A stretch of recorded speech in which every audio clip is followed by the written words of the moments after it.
भाई जो गुरु बचन पे डट गे, कट गे फंद 84। कबीर गुरु गोविंद कर जानिए, क्या वाणी है। गुरु को भगवान ही मानना चाहिए, गुरु गोविंद कर जानिए। कौन कह रहे हैं?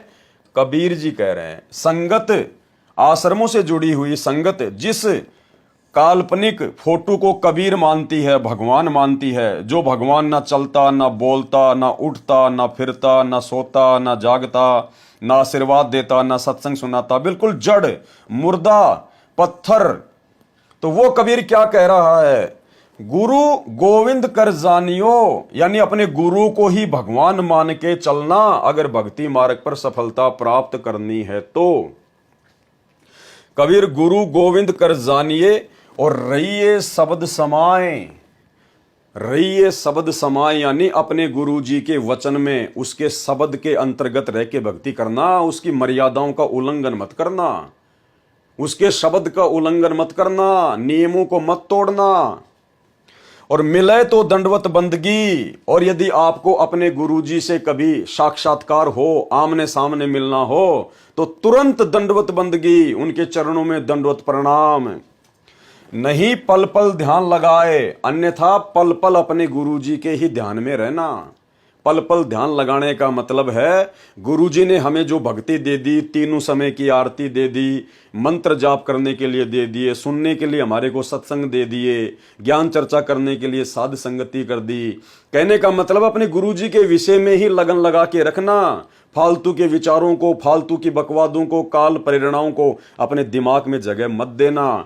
तो ये कबीर जी, जिस कबीर को सतलोक आश्रमों से जुड़ी हुई संगत परमात्मा मानती है, तो भाई आपका परमात्मा तो खुद कह रहा है कि गुरु जी को ही गोविंद समझना, भगवान समझना और उनके वचन में चलना। जबकि आप लोग तो उनके एक भी वचन में नहीं चल रहे, सारे उल्टे काम सतलोक आश्रम मैनेजमेंट हरियाणा कर रहा है और आप उनका सहयोग कर रहे हो।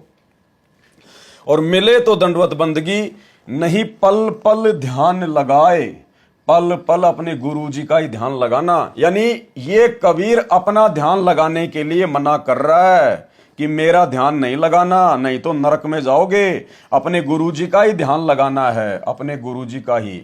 इसलिए हम सत्सेवक जून के महीने में इस कबीर जी की काल्पनिक फोटो का कबीर प्रकट दिवस नहीं मनाते। हम इस फोटो को अपने घर पर भी नहीं रखते, हम इस फोटो के विषय में सोचते भी नहीं हैं, क्योंकि हमें तो पल पल ध्यान लगाने का आदेश केवल अपने परमपिता परमेश्वर सतगुरु रामपाल जी भगवान का है। यानी अपने गुरु का ही ध्यान लगाना है, गुरु का ही वचन मानना है, गुरु को ही भगवान मानना है, तभी हम भक्ति मार्ग पर सफल होंगे।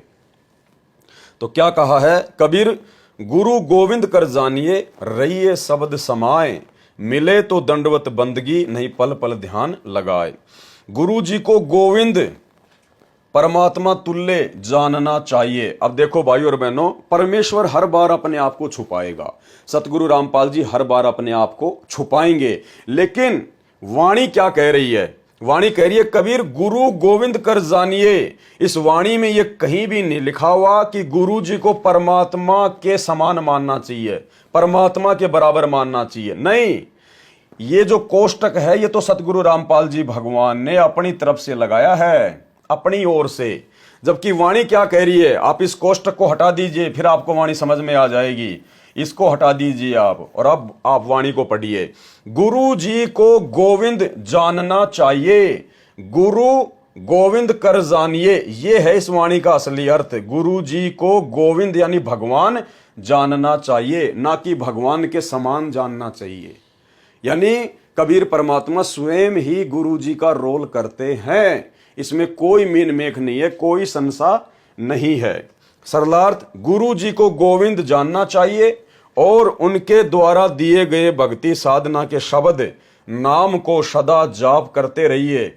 जब कभी गुरुजी मिले उस समय उनको दंडवत प्रणाम करें, नहीं तो पल पल उनमें ध्यान लगाएं। अब ध्यान कैसे लगाना है? सतगुरु आशीर्वाद से दास ने आपको बता दिया। यानी गुरुजी के द्वारा बताई गई भक्ति साधना, मंत्र, आरती, सत्संग, सुमरण, हमने केवल उन्हीं में अपनी लगन लगानी है। भाई जो गुरु बचन पे डट गे, कट गे फंद 84 के।